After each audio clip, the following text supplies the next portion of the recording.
Did you know that 90% of the world's millionaires invest in real estate?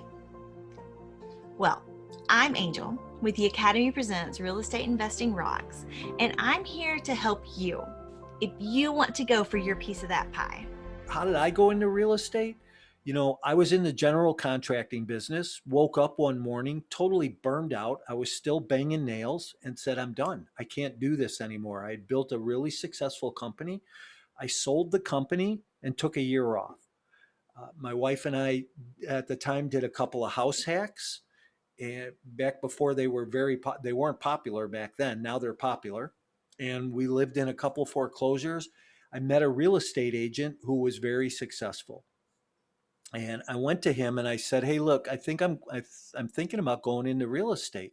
I said, "Could I come and shadow you for a few days and follow your team?" He goes, "Oh, I'll do better than that." Now I'm going to date myself, but he said, "I'll make you a cassette tape." Some listeners might not even know what a cassette tape is, right? I know So what a cassette tape is. We're good. yeah, good. So I listened to that over and over and over again and implemented those skills. And I went into real estate sales. My first 8 months in the business, I sold 78 houses to all for sale by owners because I followed this method. And that's the same method that would work today. So if there's a real estate agent looking to go into business, that's a training and a whole coaching program that I could teach someone, or somebody could teach someone, or they could adapt and be successful. And then when I went in the apartment business, it was the same type of thing. I had successfully watched. When I was in the construction business, I did a lot of work for a company called Inland Real Estate. Inland today is the largest REIT in the world. Oh, And a wow. REIT, for listeners that might not know, is a real estate investment trust. So it's like a mutual fund. You put money into it. And I watch them, and the model's simple, right? You raise private equity, you find a piece of real estate, you marry the two, you run and operate the deal, everybody makes money.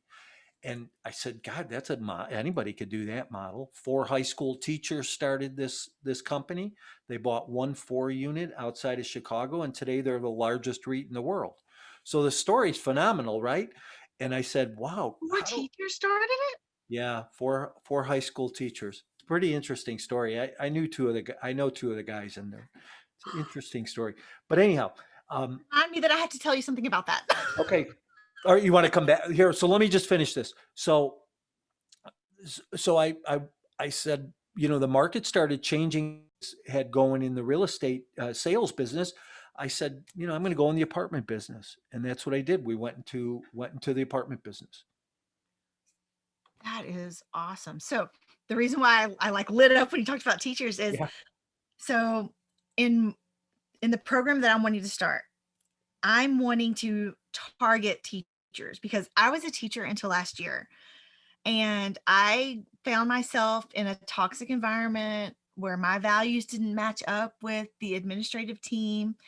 And I'm more relationship focused because everything I've seen is if the student doesn't like you, they're not going to learn from you. Right. And so I was very focused on the relationship over the content and didn't work out.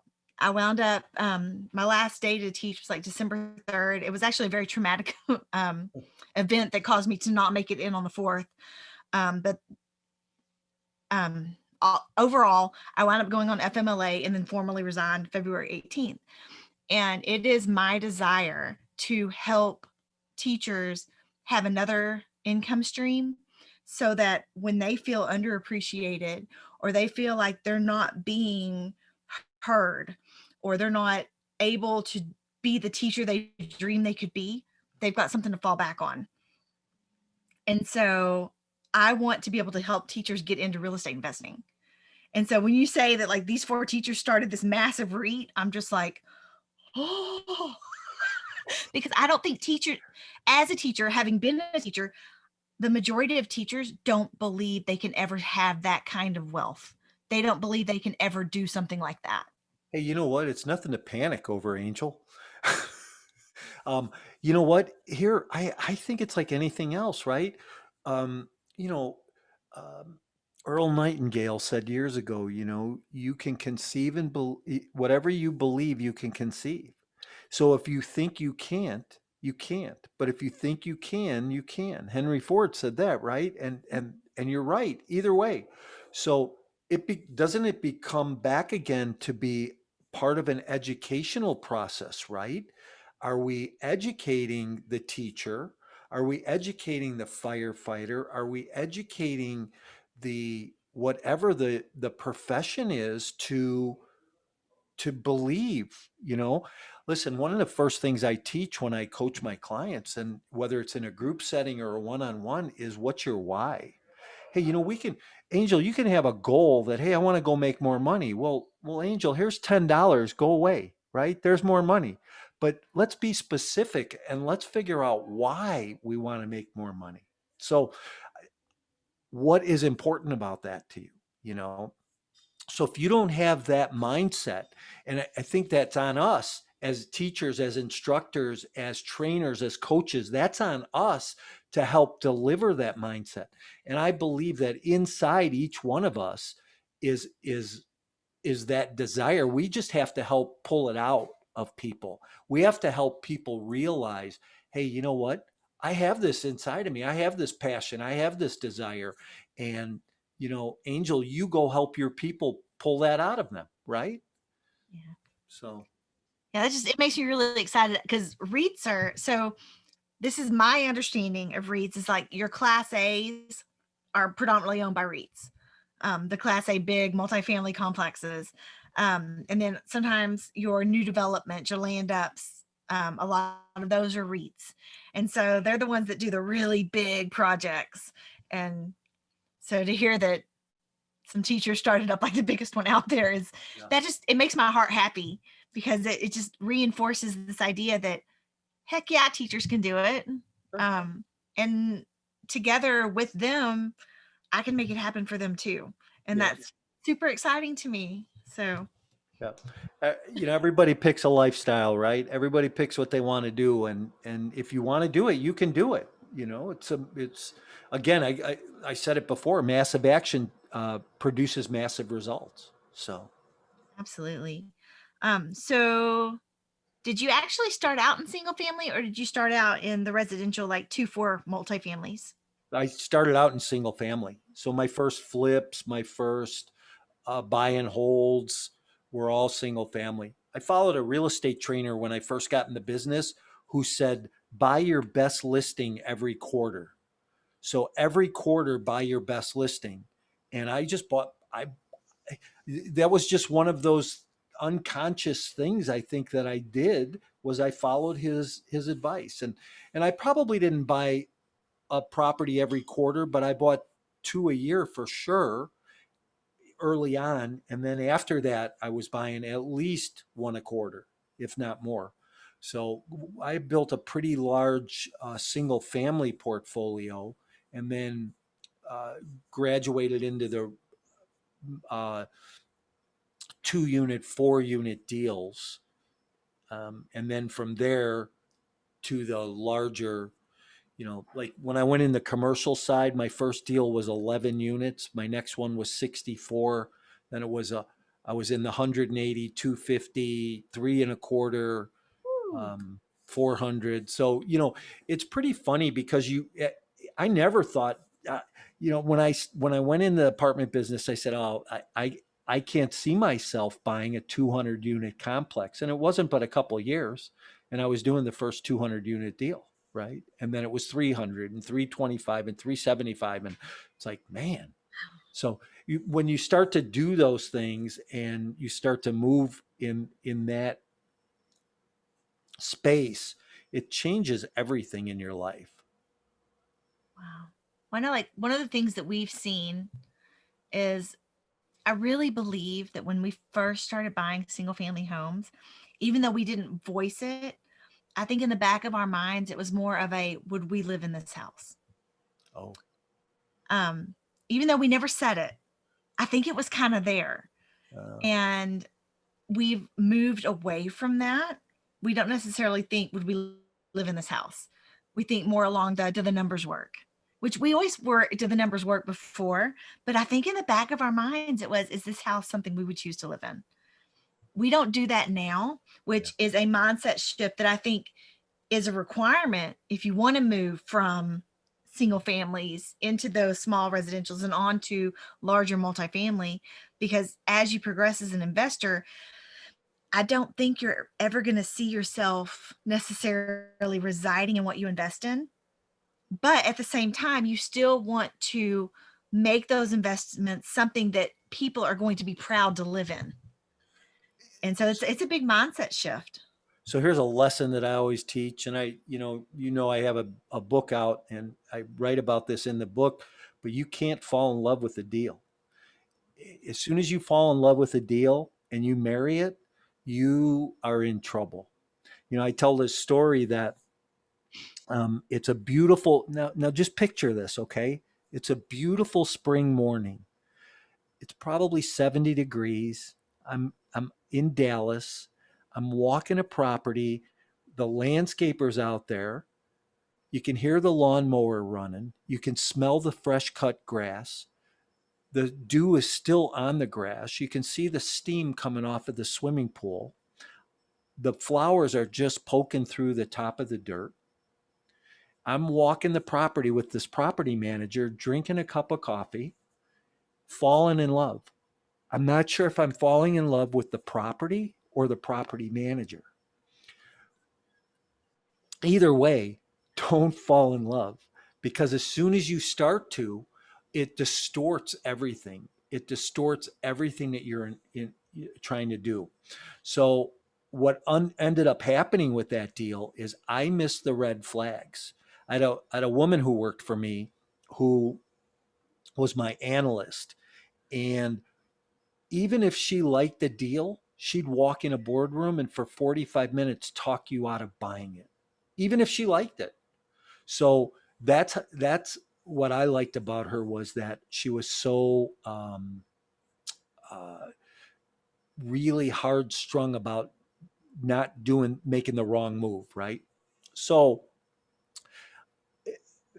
we wound up not buying this deal, and we lost some earnest money on it because we had to go hard at a certain point, and then we walked away from the deal.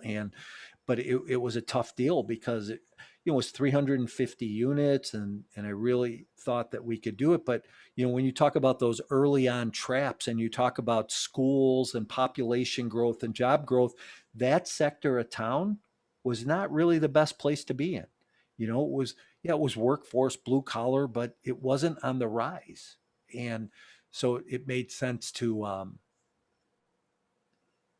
um I was trying to get the address in there. yeah. Oh, it's right. No, it's good. Yeah, Well, the that's first it. time I put a comma. Uh, Okay, for those of you that don't know what's going on, I'm trying to put his address in the chat so that it's there for all of y'all, so that you can go to his website, because he talked about his book, and I want you to be able to get his book or get his books. There are more than one. yeah. So yeah, and I want to give away also to all your listeners a copy of my ebook. So um So I think it's really cool that you had someone on your team that was like there and willing to do devil's advocate. I think that there's well, I don't even think there are a lot of people out there that say they can play devil's advocate, but when it comes down to it, and I'm not trying to call anybody out or say somebody's weak, but it takes a super strong person to play that role, to be the devil's advocate, and to always be the devil's advocate. And so to have someone on your team that can play that role and play that role successfully is huge. yeah. And I think you need that. You need somebody in your corner, because we have that tendency to go, oh, but I met Mrs. Smith in Unit 2A, and she's such a sweet lady, and she's lived here for so long, and then all of a sudden Mrs. Smith calls and says, "Hey, my stove's out." Oh, well, let's spend the money and get Miss Smith a new stove instead of just changing a pilot feed. So, there's a lot of things that happen here. I did a deal one time. We bought a unit, a complex from the guy who built it. So he owned it for 37 years. Oh, wow. And one of the reasons we bought it was in a tertiary market outside of Indianapolis. And one of the reasons we bought it was because the rents were like $250 average under value. Oh, wow. And it was 100% occupied, had been 100% occupied for 15 years. You know, it's looking back at that history, right? Yeah. But here was the problem. The owner was emotionally involved. He didn't want to let go.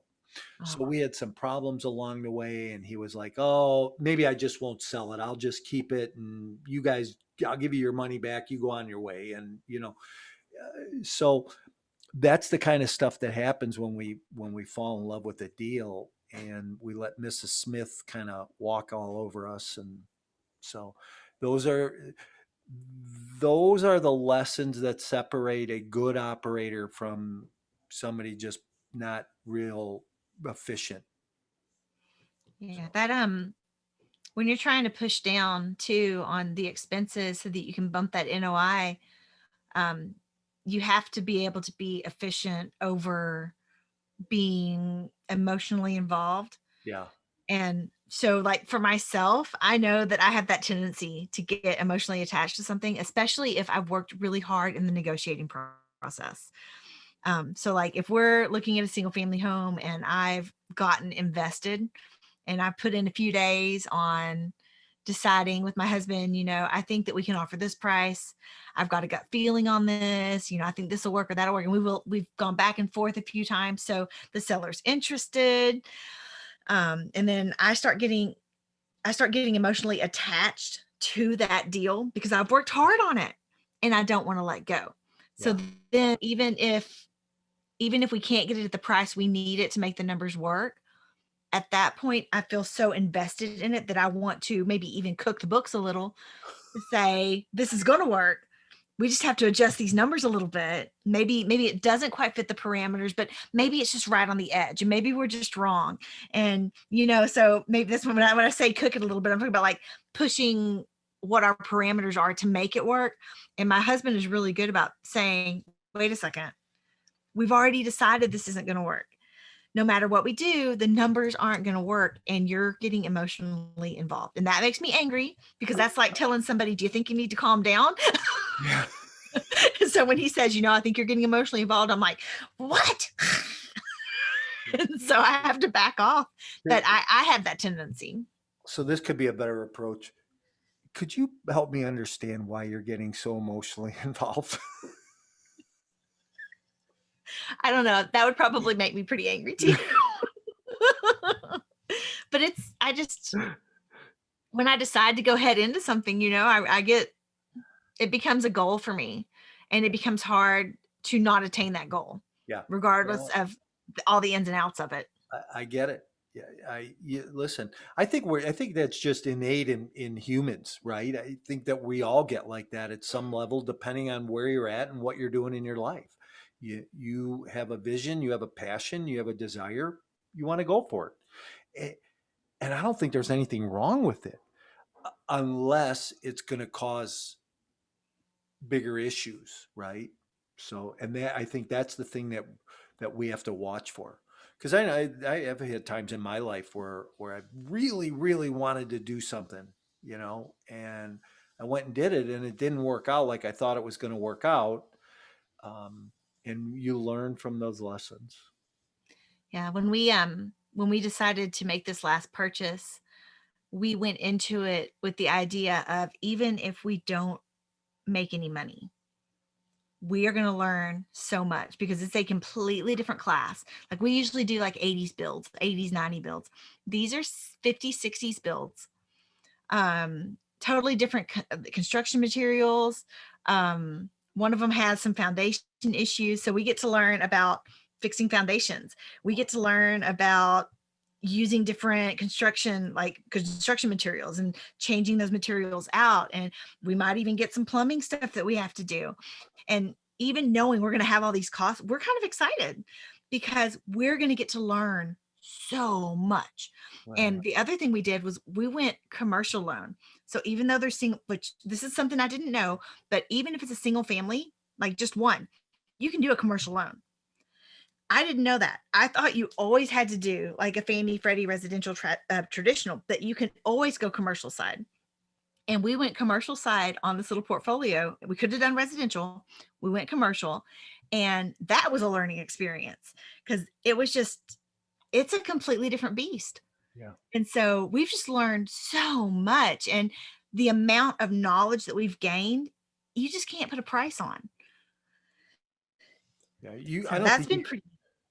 if anything, I think education's undervalued. Now, what I don't, and um, my daughter just took her dream job in Charlotte, moved from Chicago to Charlotte to teach third grade. So I'm going to say this and hopefully not offend her, but or any other teachers, but I don't believe that the education system, higher education, is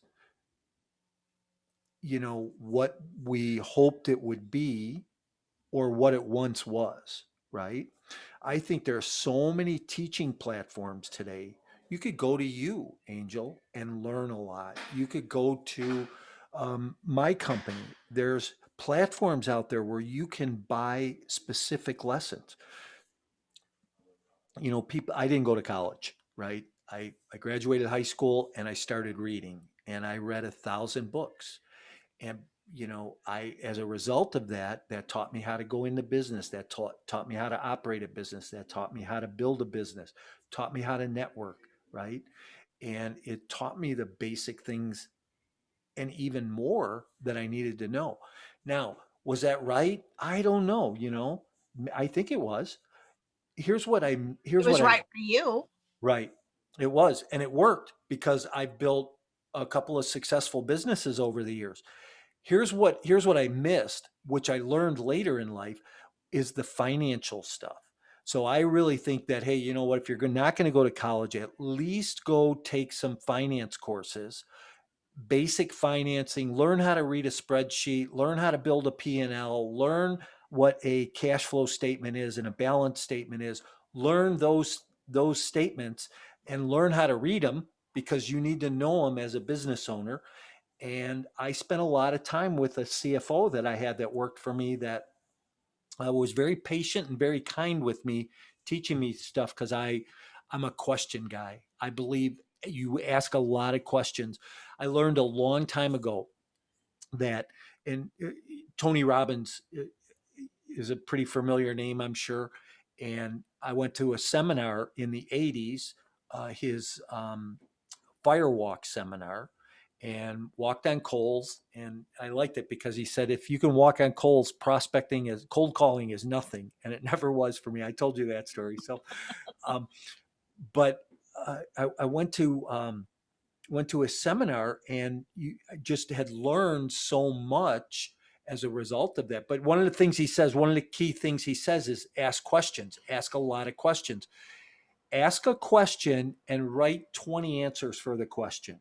So, um, I want to buy ABC property and I want to buy it because, now write 20 answers to that. The first 3 to 5 answers, you don't even scratch the surface. But by the time you get to 18, 19, and 20, there's your real answers. So when you really want to drill down and get good answers, get good data, ask a question, write out 20 answers for that question, and you'll come up with a decent result. Wow. I think I read something similar to that in another book that I read. It might have been Brian Tracy. Mm, great guy. Yeah, I think it was in something I read of his that said something very similar to that. There's like the first 3 to 5 minutes are the easy answers. Yeah, And then the ones after that are the ones that actually have some thought into them. right, right.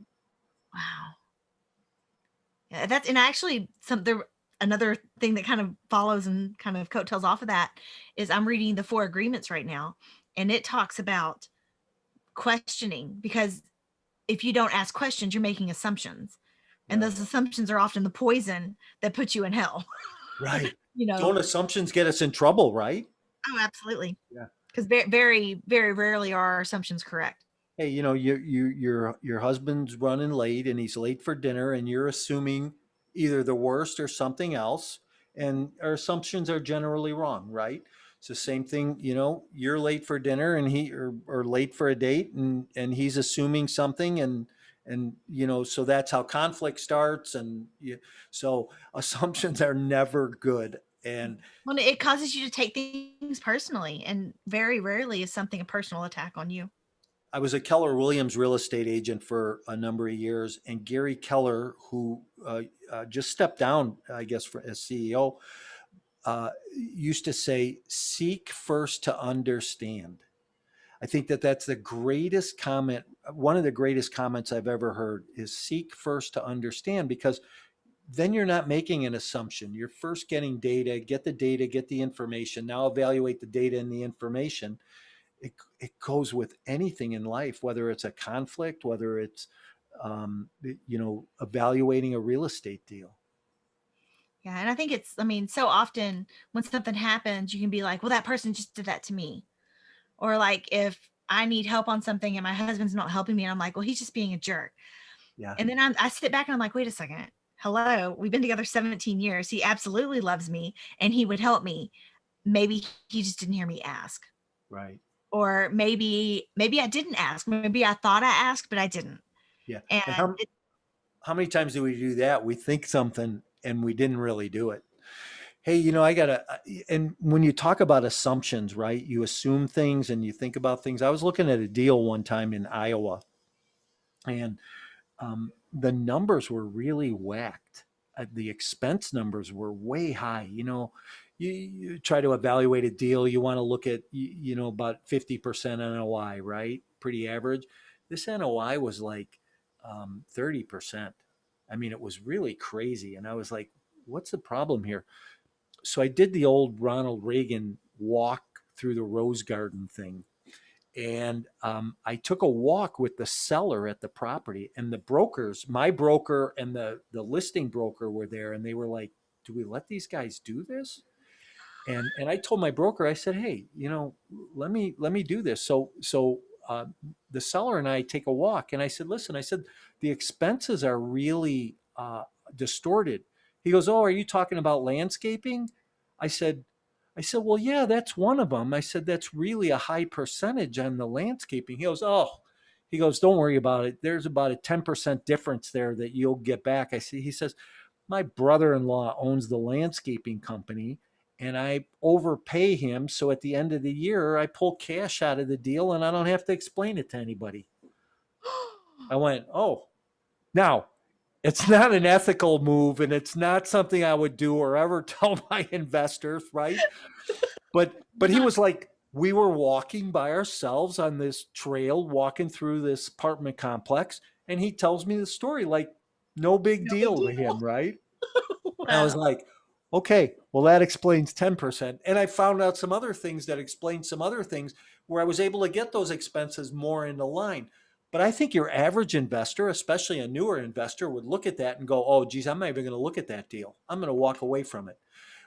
So this goes back to ask questions. If you ask enough and you ask the right questions, you get answers that are logical.